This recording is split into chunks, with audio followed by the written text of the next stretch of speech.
Beaucoup de personnes sont fans de catch et ne s'en rendent même pas compte. Pourquoi je dis ça? Comment pourrait-on aimer les forces du divertissement sportif sans en avoir conscience? Prenez-vous un café et jacassons de tout ça. Vous êtes bien sur Jody Catch, quand le sport fait de la WWE. C'est parti. Ah ça c'est sûr que ce postulat de base, il est étonnant. Comment on pourrait être fan de la WWE sans même avoir regardé de la WWE?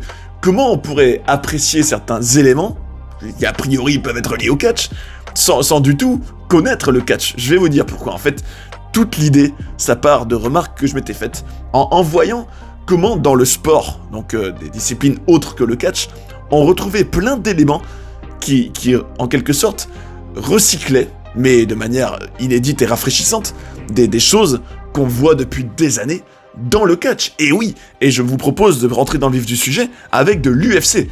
D'ailleurs, et si l'UFC était la WWE des temps modernes, avec finalement des ingrédients qui reviennent comme la WWE à ses plus belles époques, et les gens qui adorent ça, même si il y a quand même des trucs qui vont pas selon moi, mais ça c'est un autre débat.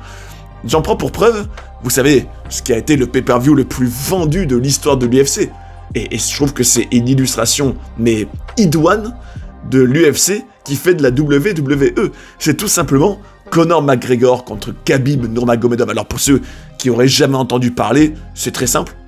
Vous aviez donc ce combat qui est arrivé à l'automne 2018, et c'est un peu, pour parler en termes catchesques, c'est un peu comme si cette feud avait eu un build-up de plusieurs mois, voire plusieurs années, et qu'à l'automne 2018, c'était l'aboutissement de tout ça. Vous aviez finalement plein d'éléments qui venaient tout droit du catch. Déjà, vous aviez deux personnages que tout opposait.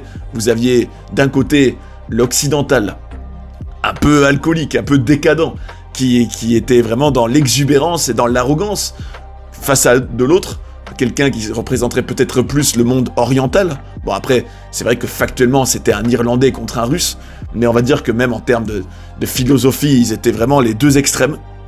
Vous aviez Khabib, qui lui était beaucoup plus un personnage très, très silencieux, très, très carré, très discipliné, très, on va dire, dans les valeurs importantes de sa religion. Donc vous aviez vraiment deux opposés complets, hein. Et forcément, tu te disais, waouh, là, il y a quand même une alchimie entre ces deux opposés, on va dire. Mais pas que ça. Évidemment, il y avait le star power, bien sûr. Et est-ce que ça vient pas de la WWE, mes amis? Quand vous avez les deux plus grandes stars d'un business qui s'affrontent, combien de fois on a déjà vu ça dans le catch? J'en prends pour preuve les Stone Cold Steve Austin contre The Rock, les John Cena contre Randy Orton. Quand vous avez deux gars qui sont très connus, qui sont des stars et qui s'affrontent, c'est de la WWE pour moi. Et clairement, Conor, qui à ce moment-là avait même déjà fait le combat de boxe contre Floyd Mayweather, qui avait été double champion du côté de l'UFC, qui était le visage de l'UFC à cette période, qui avait largement contribué à ce que ce soit vendu des milliards de dollars. Donc lui était clairement une star. Vous avez Khabib qui lui était le champion, qui était aussi très populaire, tous les deux. On parle quand même de millions de followers sur les réseaux sociaux. Vous aviez deux stars. Puis surtout, vous aviez aussi du personnel. En fait, je pense que ce qui a fait le succès de Conor contre Khabib, et ce qui rappelle totalement la WWE, et ce qui montre qu'est-ce qui marche dans toutes les disciplines, c'est quand c'est personnel. Quand c'est personnel, quand il y a ce qu'on appelle du bad blood. Un peu aussi comme il y avait eu entre Conor McGregor et Nate Diaz à l'UFC. Quand vous avez deux individus qui semblent vraiment se détester, et on se base évidemment sur des choses, des déclarations dans des médias interposés, des interviews, parfois des publications sur Instagram, parfois des documentaires où l'un va dire quelque chose sur l'autre, possible, très bien possible, des interactions directes, du trash talking sur Twitter ou en face à face, très bien possible aussi.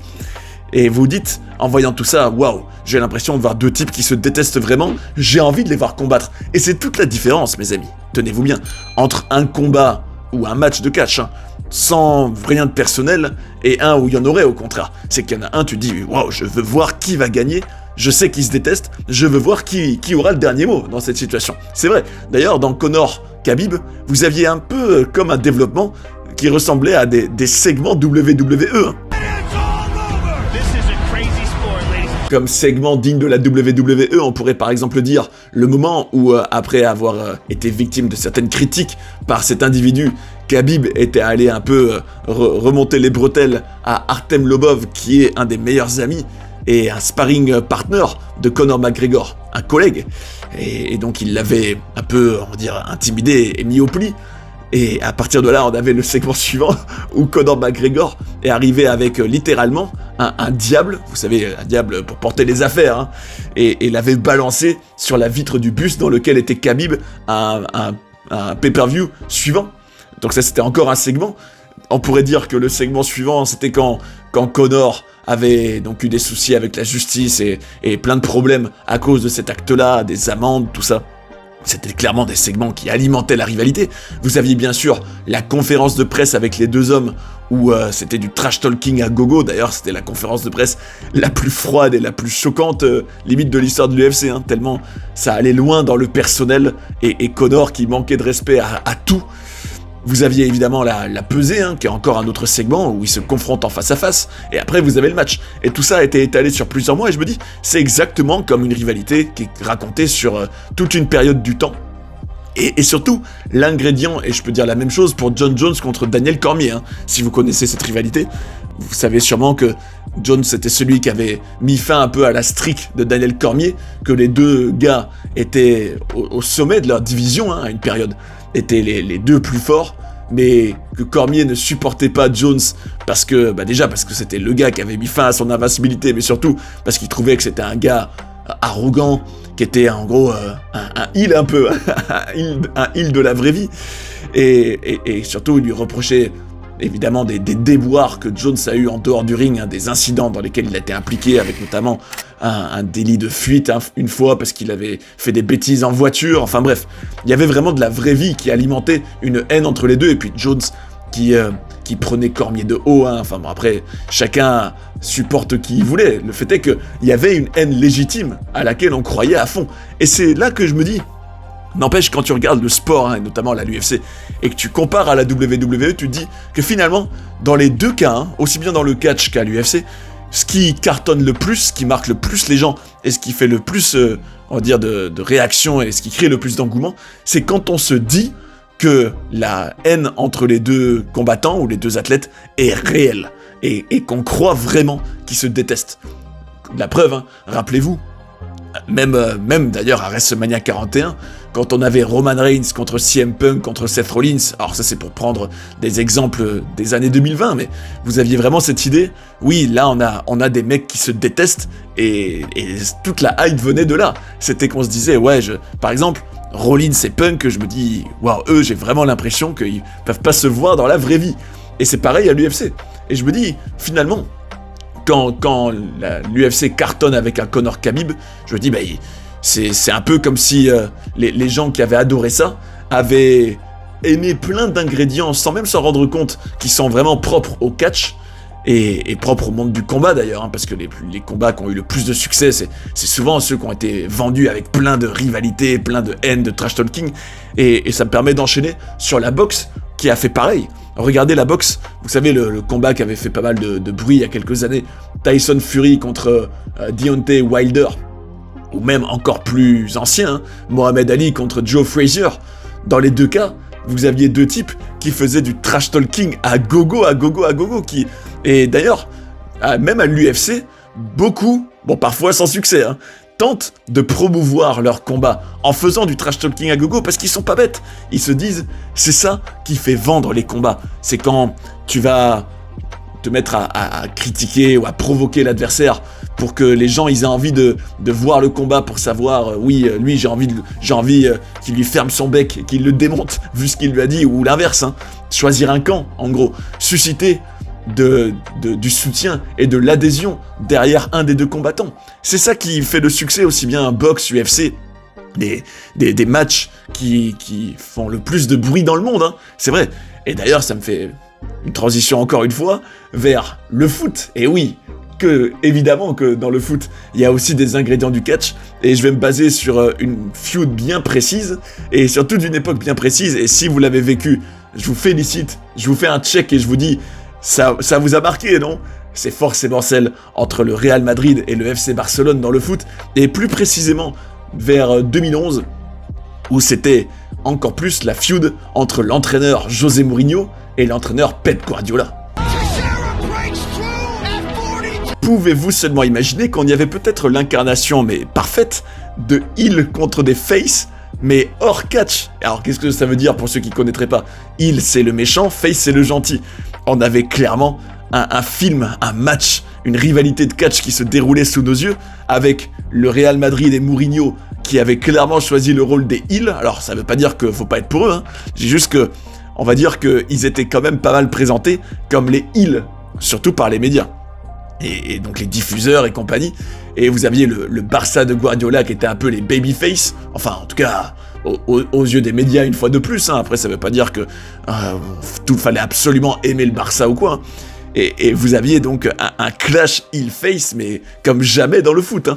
Déjà, sachez que évidemment, hein, d'ailleurs je trouve que le foot, ça a évidemment des liens avec le catch dans cet aspect-là, quand vous avez deux clubs antagonistes qui ont des rivalités historiques et qui se détestent, et à travers des matchs qui souvent deviennent tendus parce qu'il y a des bagarres, parce que les supporters sont derrière et veulent absolument terrasser le grand ennemi, ça reprend largement des ingrédients du catch, hein.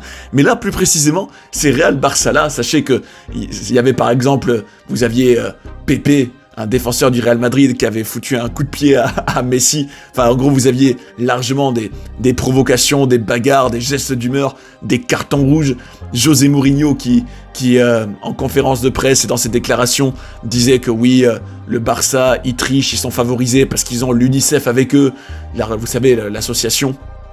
Et donc il y avait du trash talking, il y avait des vrais shoots promo, hein, des différents acteurs, l'un qui disait oui, le Barça ils sont hyper favorisés, je les aime pas, en gros c'est des petites, voilà, vous avez compris, et inversement le Barça qui tombait aussi dedans aussi, hein, et ils se clashaient mutuellement. Et d'ailleurs sachez que ça allait tellement loin, pour ceux qui connaissent un peu, c'est allé tellement loin que pour la sélection nationale espagnole, les joueurs du Real et du Barça se détestaient, étaient tellement en rivalité que ça mettait en péril la Roja, j'ai envie de dire, la sélection espagnole.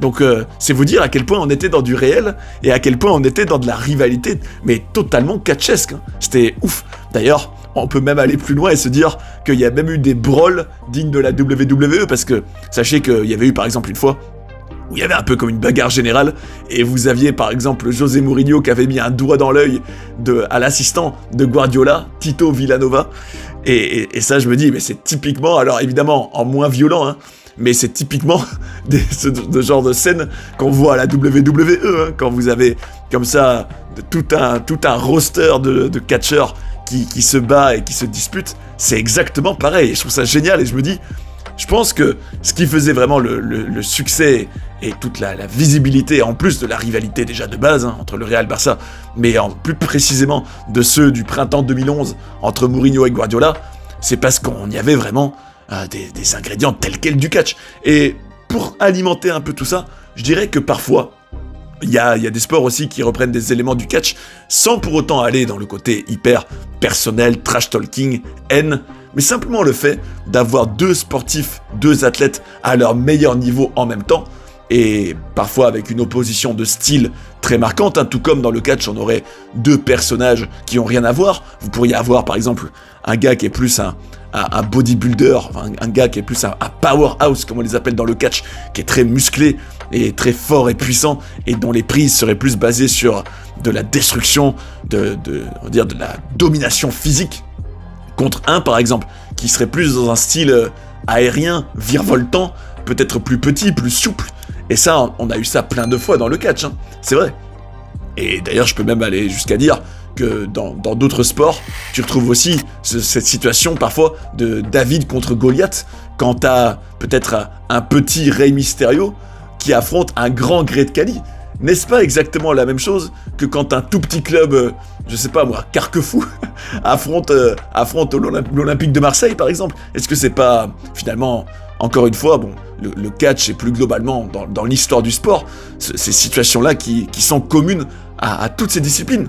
Et d'ailleurs, je peux aussi vous prendre en exemple dans le tennis, la rivalité la plus connue peut-être du tennis, c'est Roger Federer contre Rafael Nadal, qui eux, à l'image d'ailleurs de ce qu'on peut aussi voir dans le catch parfois, d'ailleurs je trouve que le catch devrait même le faire plus, tellement c'est bien ça, quand vous avez deux compétiteurs qui veulent absolument gagner, qui sont des winners dans l'âme, et qui s'affrontent dans plein de finales pendant des années, et qu'il y a vraiment cette rivalité étalée sur, mais vraiment littéralement, des années et des années, et qu'à chaque fois on se dit mais lequel va gagner, lequel est vraiment le meilleur, avec une opposition de style, vous aviez Federer, le Suisse, dans le jeu plutôt élégant avec son revers à une main, le côté un peu avec cette grâce qu'il avait Federer, et Nadal qui lui est le travailleur acharné, fond de court, revers à deux mains, le gaucher en plus, contrairement au droitier Federer, on va dire le gars plus latino, donc très très très différent sur plein d'aspects de Federer, et vous aviez donc une alchimie énorme et une vraie histoire, une vraie storyline entre les deux hommes. Et puis au-delà du tennis, il y a même aussi le basket bien sûr. On a des rivalités célèbres dans le basket. On a par exemple celle entre les LA Lakers et les Boston Celtics. Alors, c'est vrai que ceux qui connaîtraient pas du tout le basket, peut-être, d'ailleurs, vous en avez peut-être quand même entendu parler, tellement c'est un peu des équipes iconiques à la NBA. Sachez que eux, par exemple, leur rivalité, non seulement c'est sportif parce que ça fait partie des meilleures équipes, mais en plus, on a un tas d'événements ou de petits incidents à travers le temps où l'une des deux équipes est allée provoquer à fond l'autre, et inversement bien sûr. Il y a donc non seulement ce côté compétition, mais ce côté en plus, on vous nargue, on vous humilie, et ce qui est d'ailleurs typiquement américain. Dans le sport américain, il y a cette culture de la compétition, le trash talking, c'est omniprésent. Et d'ailleurs, pour conclure, je parlerai même aussi de la Formule 1. Alors vous avez peut-être déjà vu sur Netflix la série sur la Formule 1, qui était d'ailleurs une des séries les plus populaires de Netflix tout court, où vous suiviez les différentes écuries, les différentes marques de voitures. Vous savez, c'est comme ça que ça marche la Formule 1, à travers les circuits. Là, je vous explique un peu. C'est vrai que pas tout le monde est familiarisé. Et vous aviez clairement, comme un feuilleton, d'épisode en épisode, qui reprenait des ingrédients du catch. Vous aviez Red Bull, qu'on pourrait considérer un peu comme les heels de la Formule 1, à savoir les top heels même, les gars qui sont prêts à tout pour gagner, qui parfois ont des méthodes un peu salaces pour gagner, avec la preuve par exemple Verstappen, vous savez, celui qui a été champion du monde plusieurs fois, le Hollandais, qui parfois, lui, n'hésitait pas à avoir une conduite très agressive, très dangereuse, qui mettait à bout d'autres pilotes, et qui a déjà créé des accidents. Donc Red Bull, dans ce sens-là, dans le côté vraiment impitoyable et enragé et tout, sont vraiment un peu ce qu'on pourrait appeler des heels dans le catch, et vous aviez des feuds, clairement, contre les autres écuries, et les deux écuries qui peuvent pas se supporter, qui se critiquent mutuellement, qui veulent à tout prix gagner chaque course, qui se battent pendant des mois et des mois pour savoir qui sera champion. Ferrari, Mercedes, c'est exactement comme du catch, on y reprend les ingrédients du catch, avec bien sûr aussi, ça c'est du storytelling.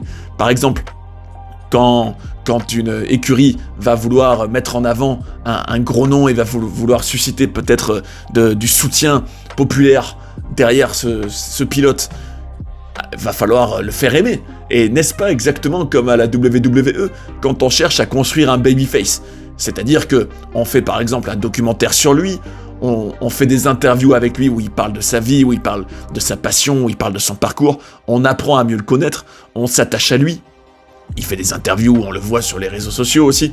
Mais tout ça, c'est toute une mécanique où on cherche par exemple à susciter l'adhésion derrière quelqu'un, à le faire aimer, qui est, bon évidemment, dans le catch, c'est connu et assumé, et tout le monde en a conscience, mais en soi, des écuries ou des clubs parfois, ou des médias cherchent à faire la même chose. Quand vous avez le Canal Football Club en France par exemple, qui te fait des interviews ou des portraits de certains sportifs, à qui ça profite? Ça profite à Canal+, ou même, quand c'est pas forcément Canal+, même beIN Sport ou d'autres, ça profite au diffuseur qui se dit, oui, en racontant des histoires sur ce club de Ligue 1 ou sur ce joueur, je vais créer de l'intérêt pour ce match ou pour ce club et pour ses futures affiches, et des gens s'abonneront davantage, tout simplement. Et ce sera mon mot de la fin. Je vous dis, Tout comme le catch, c'est quand le sport raconte une histoire que ça cartonne le plus.